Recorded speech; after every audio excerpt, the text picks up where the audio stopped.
Morning, everyone, and thanks very much for having me here today. My name is Luisa Rust. I'm the team leader for agribusiness for Austrade. Many of you may have heard of Austrade before. I'll just give you a bit of propaganda while you've still got caffeine in your system, so you remember. We're basically the Australian federal government agency promoting exports overseas and working very closely with organisations like AUSVEG to promote Australian exports, but also we have a watching brief across tourism, investment and also education. Basically, Austrade's about a network of wonderful people that work for you overseas that are embedded in our offices. We've got over, I think it's 80 offices across the markets that you see here, and representatives like the lovely Frances Chung, who I see has just left the room. But, oh, there she is, there. That's Frances from Hong Kong, our office in Hong Kong, who work to find distributors and customers with you and been very active in the reverse trade mission program as well. So I'll just click here. Yep.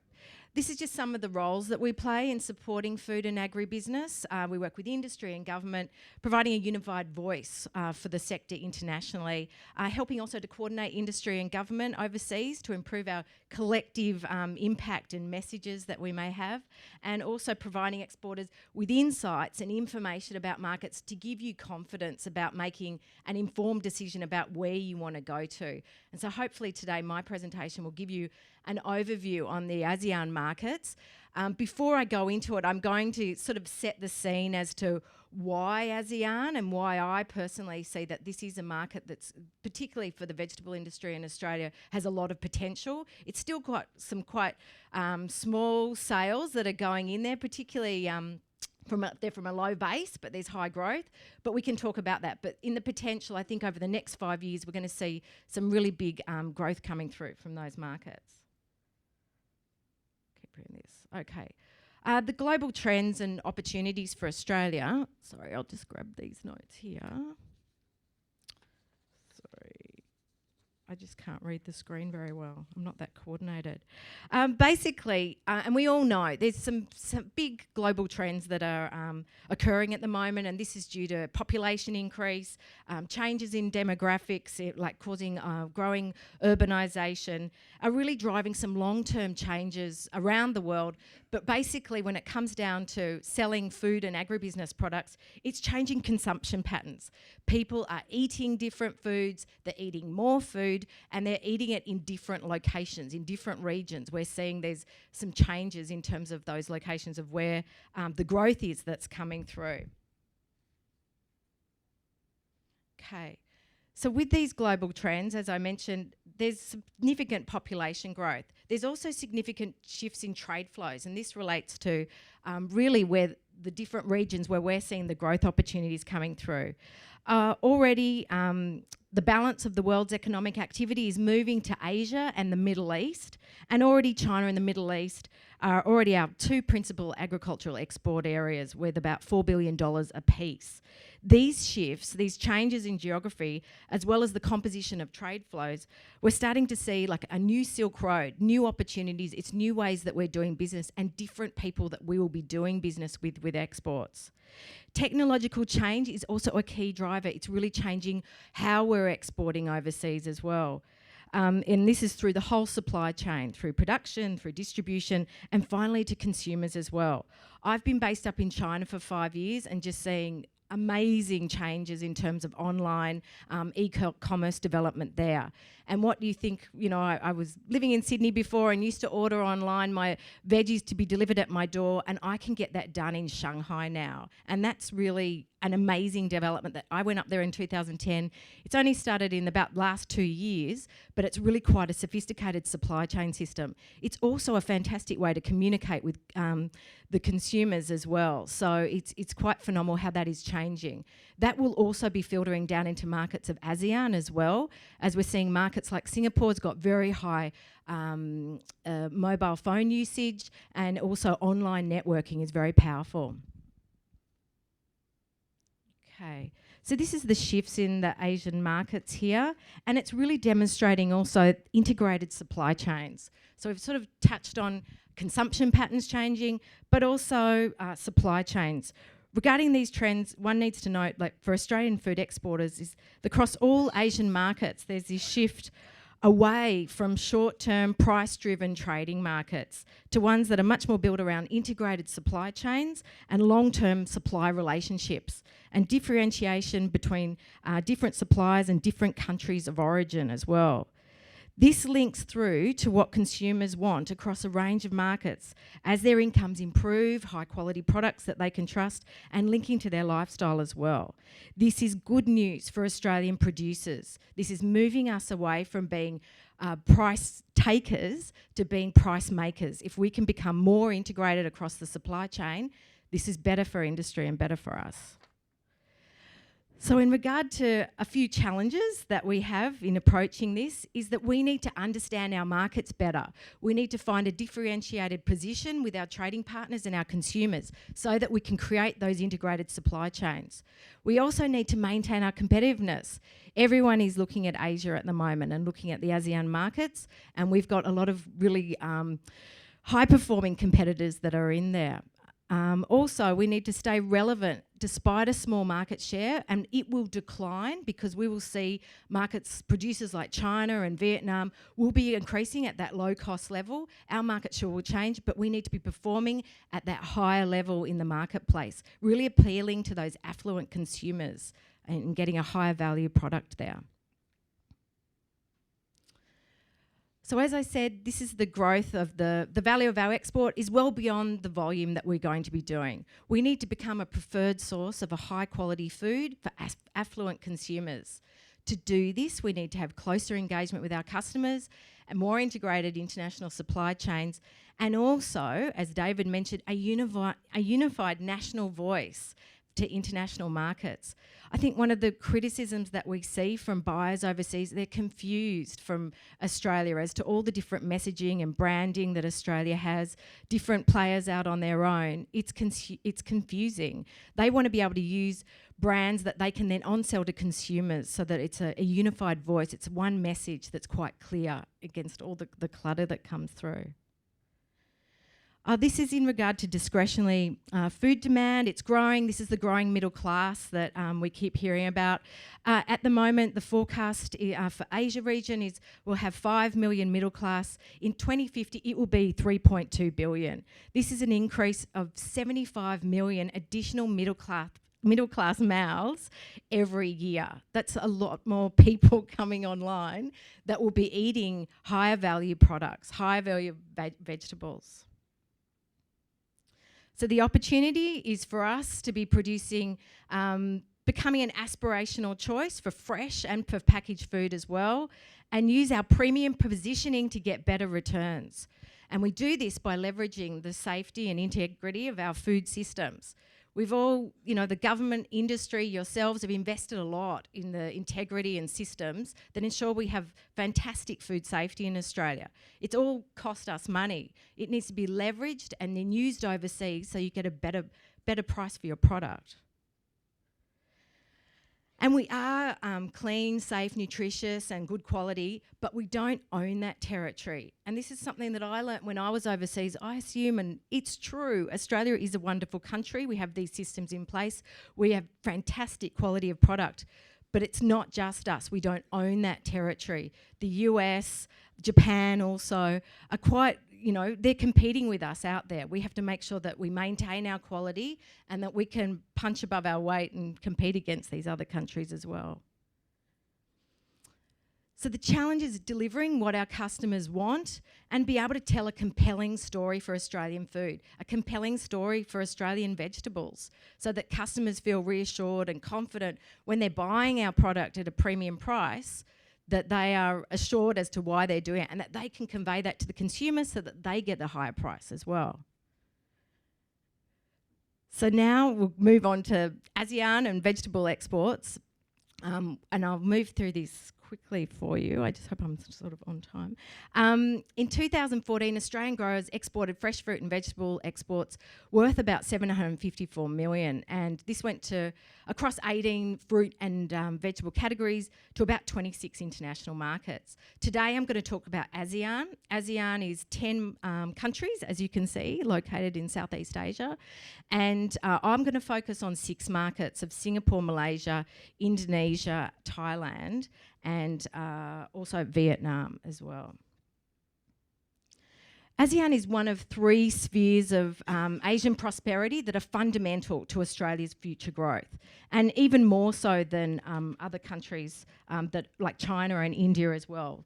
In this context, ASEAN is very much part of the broader Asian trend of the booming middle class that I mentioned, and also per capita increase, you know, driving that discretionary and discerning consumer behaviour as well. Just move on. Here's just some making a point around what the growth of population is going to be. You can see there Indonesia is going to be a population by 2050 of 309 million. Vietnam will be at 154, and also, the Philippines is at 154, sorry, and then Vietnam at 110. It's a substantial increase. It's really quite phenomenal. Along with this demand, this population growth, will be demand for food, will be demand for vegetables, and this will grow consumption there. At the moment, per capita consumption rose to about 60 kilograms a year for vegetables in 2011. According to the FAO, this was a 20% increase over the last 10 years, and we are going to see that replicate over the next 10 years, and then it might even be a higher figure as well as they move into this growing middle class that are looking for extra value and also nutrients and health aspects to improving their diet there. So now if we just move into a few details on the markets. This is Singapore market, and I'll just go into detail. ASEAN is a very diverse, of those 10 markets, very diverse in terms of their development and GDP per capita as well. Singapore is a leading example of the diversity of the region. GDP per capita in Singapore is 30 times higher than Laos and more than 50 times higher than Cambodia and Myanmar. So it's really important to know about that, the differences in GDP and economic development there. Singapore's GDP even surpasses that of mature markets like Canada and USA. Australia's total export trade with Singapore is valued at $9 billion, and in 2013, vegetables accounted for about $36 million. Now, all the stats that I sort of quote today are based on ITC calculation. It's from United Nations Comtrade, and they're sourced from their country of import statistics, so it's what's coming into the market there. With these Singapore stats, it's through the Ministry of Trade and Industry, and also we're using some from ABS, from Australian Bureau of Stats. Australia was the 3rd ranked vegetable importer by value in 2014 to Singapore. Interesting to note, Malaysia is 2nd on the list, but that's mostly re-exports that are coming through there. Australia's competition is in the premium market, and it's the US, Netherlands, Japan, Taiwan. You'll see on there, though, that major countries that are importing into the market is China and also Myanmar and Indonesia, and they have a very strong representation in terms of the product that they've got there. In regard to category performance, Australia has a 15% market share for carrots and turnips, which has been pretty consistent for the past 3 years at about $9 million. Also in 2014, there was a jump to 11 million, which included salad beetroot as well. 65% of Australian exports are cauliflower and broccoli is going to Singapore. So 65% of our exports of cauli and broccoli are going there, and that's valued at about 5.8, and that had really great growth of 27% last year. Singapore is a fast-growing market for asparagus, and it's 57% growth in 2013-14, valued about 1.5 million, so it's quite small, but it's great to see a growing diversification away from the Japanese market. There's significant innovation that's happening in this market at the moment. It's a very mature market and quite sophisticated. They're seeing lots of fresh vegetable snack packs. Also, QR codes are being used on packaging to inform consumers about different food varieties, indicate country of origin, and really tell a story around the product as well. Malaysia. Okay. Australian vegetable exports to Malaysia totaled nearly 33 million. The total import market is nearly 760 million. We have a number 5 market share position there. In Malaysia, the 33 million we're exporting, nearly half of those statistics, and this is where I had to sort of pick everything out, are pulses. They seem to fall into vegetables in that market. But in terms of the category performers, carrots and turnips have nearly 12% market share of imported product. And this is a real growth market, I think, Malaysia, for carrots and turnips. UAE is performing particularly well as a growth market, but Malaysia is quite consistent, number 2 there. Asparagus, we've got increased last year from to 20 tonne. Over 3 years it was at 6 tonne, but it's a nice growth as well, and we're going to probably see about 40% growth on that is the prediction over the next couple of years. It's coming from a low base, but it's got good potential. Cauliflower and broccoli, we've got 5.59% market share, and Malaysia is the top growth market for these varieties, with 18% in 2012 and then another 30% growth last year. It's at about 500,000 now, but it's growing quite quickly and quite substantially in the marketplace. Okay. In regard to KL, there will be, across these markets I'm talking about today, Austrade will be recruiting buyers that will be attending Asia Fruit Logistica. So we're really pleased to see the united front of the trade show that's happening there. So we'll be bringing customers along to that, and particularly from Malaysia, there'll be quite a large delegation going along. Okay. Thailand. Thailand is a market, the Australian vegetable exports accounted for about $7 million of trade. So it's quite small. The population there is 68.2 million. This is mainly carrots and turnips. It's about 1.2 million. It's a slight drop from 2013. Potatoes have had a fall there as well. It was peaked, I think, in 2012, about 2.1 million. It was about 90,000 last year. Thailand is a growing and sophisticated retail market. It's very competitive and looking to increase their import produce from a range across their stores there. A lot of imports are coming from China and neighbouring countries, but there is a growing consumer demand for imports there as people are looking for quality and also reassurance of safety and traceability. And, you know, you hear a lot about the food safety scandals that are coming out of China, which is causing concern for many consumers, not just in Thailand. Examples of vegetable opportunities for Australian vegetables is Chinese carrots are available in large quantities at major retailers, but retail buyers are telling us, and also Austrade staff there, they're seeing a trend in offering higher value quality carrots to consumers that are expressing strong interest in Australian product because of that traceability and safety reassurance that I mentioned before. But also salad mixes as well is a high demand for retail and the food service sectors too. Okay. Indonesia. Indonesia is an interesting market. It's the world's 4th most populous country and the 10th largest agricultural producer in the world. China's leading the source of vegetable imports there, with India and Myanmar close behind. Total imports were about 644 million. Australia exported, in 2014, it was about 24 million, and we're ranked number 4, but much of this was pulses again, which was about 15 million. Potatoes, it's our biggest market for potatoes overseas. In Indonesia, they take about 38% of our potatoes there. Potatoes are maintaining value, but there hasn't been significant growth over the past 3 years. There's interest from trade in broccoli, Brussels sprouts, carrots, cauliflower and lettuce as well to diversify.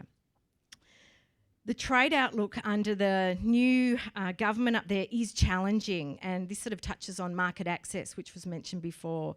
Both the presidential candidates campaigned really highly around nationalistic sort of banners, and around self-sufficiency and reduced imports were catch cries of a lot of the areas of campaigning at the time. The ministries have brought in some 5-year strategic plans on import replacement And it's in this context that the government announced a range of restrictions on import of beef, live animals, milk products and horticulture. And recently, the Ministry of Trade has recently announced plans to cut import quotas for fruit and veg by a minimum of 50% on the importer warehouse storage capacity.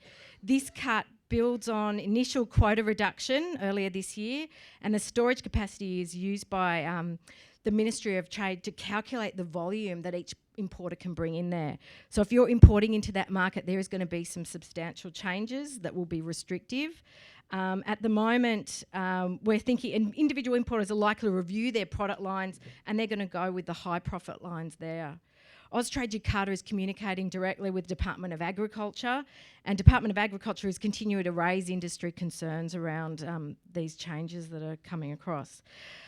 Austrade, we've participated as AUSVEG did in Food Hotel Indonesia, and I know a number of growers have participated over the years. This is where we need to work as government and industry around making sure that market access, we invest in that and work for us in the future.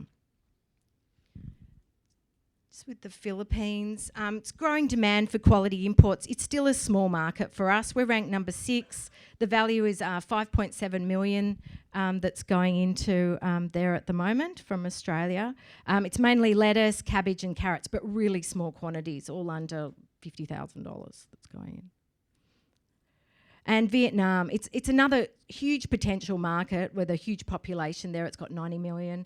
We're ranked number 11. We do a really modest amount of trade there at the moment. It's valued about 237,000. Most of that, they've thrown in pulses again, but it's potatoes about 77,000. We see with the growing sophistication of food service and also retail, there'll be more demand for imported quality product coming through. This is just in regard to free trade agreements. AUSVEG is one of them. It was signed in 2010 with the 12 countries, Australia, New Zealand and the ASEAN 10. It's really important for you to know about tariff rates. The deal eliminated tariffs on 96% of Australia's current exports to ASEAN. Prior to that, it was 67%. Unfortunately, in horticulture, there's always these protocol issues across the markets, but it's good for you to know that in some countries it is actually coming down. This is in Thailand. I just did a check. Oh, sorry, that's where you can go find the tariff finder to find out about your product. But also here, this is in Thailand, and here's the tariff rate coming down on carrots and those products there to 0%, or it's 0 now, coming through. So that's a really positive message. And so really just to sum up in what customers in ASEAN are looking for, they're looking for highly differentiated products tailored to the market and also support to develop the brand as well, in-store tastings, branding of the product, support through the trade as well, and a long-term commitment to the market. That's how you create these integrated supply chains, so you have those relationships that pull your product through. And expertise to support value chain, supply chain integration as well. And also workforce training, on-site training, teaching people in the supermarkets about your product so that they have confidence in terms of selling it as well. This is just going over the trends that are fueling the opportunity, middle class, blah, blah, blah. But greater convenience and variety is what people are looking for. We really see around innovation in products will be a big boost into the region in the future. Packaging, innovation particularly. So I've just sort of rushed through all that. But in regard to Austrade, here are our contact details. On the reverse trade mission, we had Jerry Damani and Gabrielle Oriel participating, and also 3 business development managers, including Francis and Patricia Lee from Malaysia and Reka. In all our markets in ASEAN, we have dedicated horticulture specialists that can find out for you about market access, about customers, and support you in market. We are here to help you. We're here to facilitate and give you as much information so that you're informed as possible. I hope you enjoyed. I haven't put you to sleep with that big rush, but thank you very much.